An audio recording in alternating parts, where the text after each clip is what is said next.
The threats are growing, and the threats are changing. In the biggest review since the Cold War, we now know how the British Armed Forces will take them on. In defence, it is too tempting to use the shield of sentimentality to protect previous battle-winning but now outdated capabilities. To release some money, the size of the army will be cut to 72,500 soldiers, the smallest it has been since 1714 and the War of Spanish Succession.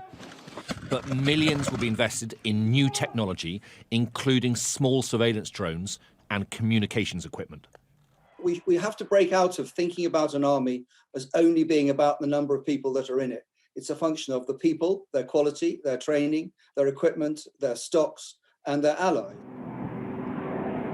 The entire fleet of C-130 Hercules aircraft will be retired by 2023, as will 9 Chinook helicopters and 20 Puma helicopters. They won't be replaced. It is bad news for the military's ability to lift equipment and troops around the world. I very much doubt that there's something that an army of 72,500, augmented by a productive reserve of 30,000, working in partnership with allies, wouldn't be able to deal with.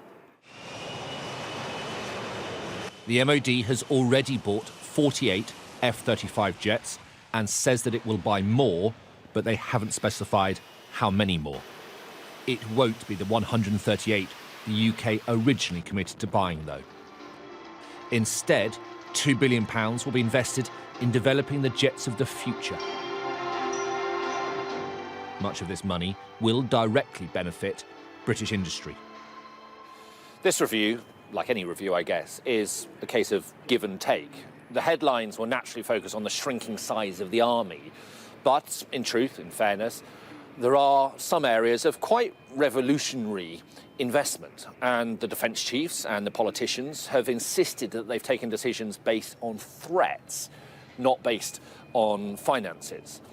Nevertheless, if it's going to work, it's going to take quite a radical cultural change in the Ministry of Defence. Get it right, and the British Armed Forces could be a very different, very nimble outfit. But get it wrong, and they'll not only be smaller, but also weaker. Alistair Bunkle, Sky News.